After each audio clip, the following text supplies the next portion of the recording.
Many such new methods have been put up before the Supreme Court wherein the actual victims of the case are not benefited and other people around them take benefit due to their illiteracy and their ignorance. After considering all these four questions in detail, the Supreme Court held that with respect to ensuring that all road accident victims get compensation, it stated, all accident victims get compensation, it is necessary to formulate a more comprehensive scheme of payment of compensation to victims of road accidents in place of the present system of third-party insurance. So the court stated that a more robust system could be incorporated rather than the existing third-party insurance.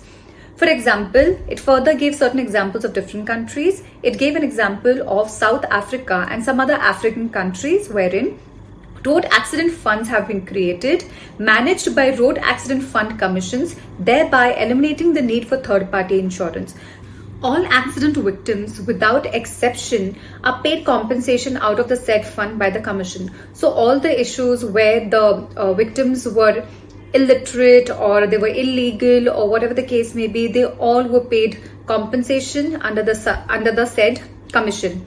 But the feedback from operational statistics relating to such funds is that the scheme, while it was successful in some smaller countries, but it encountered certain difficulties in larger countries like South Africa or developing countries with infrastructural deficiencies. So here the court tried to suggest some implementation of a fund or a commission which can be incorporated under the Central Motor Vehicles Act, but it shall be incorporated after taking into consideration the situation prevalent in India.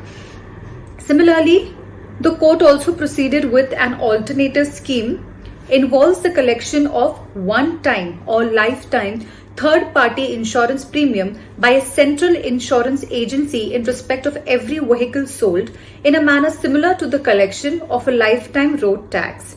So similarly, when we buy vehicles, we pay one-time road tax. Similarly, the court suggested that such insurance can be claimed while we buy the insurance at the earliest for the lifetime itself.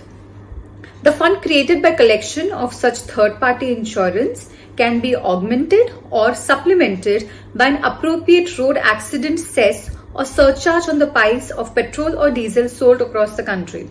So the first example was given that a lifetime insurance can be collected from the purchase of a vehicle right at the time of purchasing the vehicle, similar to road tax. And the second example is given that we can collect tax from selling petrol and diesel as well. So we can indirectly collect such insurance money from the people, and irrespective whether what the aspect or what the nature of the victim is, compensation will be granted to such victim under all circumstances. Further, the court held that such a hybrid model which involves collection of a fixed lifetime premium in regard to each vehicle plus imposition of road accident cess may provide a more satisfactory solution in a vast country like India. So the court held that this twofold type of collecting money or compensation from the public in general will be suitable for a country like India. It will also address a major grievance of insurance companies that their outgoings by way of compensation in motor accident claims is 4 times the amount received at motor insurance premium.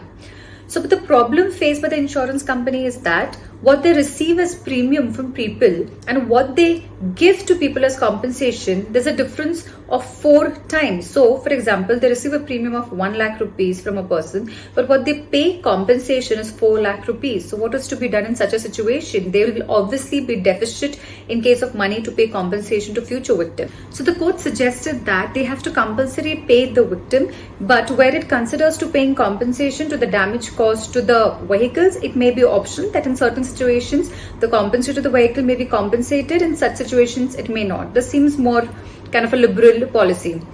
But the Supreme Court further said that a more realistic approach towards all these problems would be to continue with the present third-party insurance system, but there have to be 2 changes made to it. The first change is that define third party to cover any accident victim. So now third party will not only include the driver and the passenger, but it should also include any person other than the owner, and increase the premium if necessary.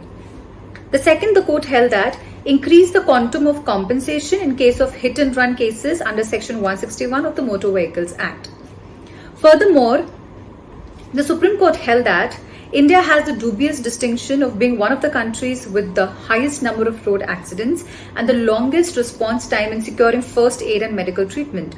There is therefore an urgent need for laying down and enforcing road safety measures and establishment of large number of trauma centers and first aid centers.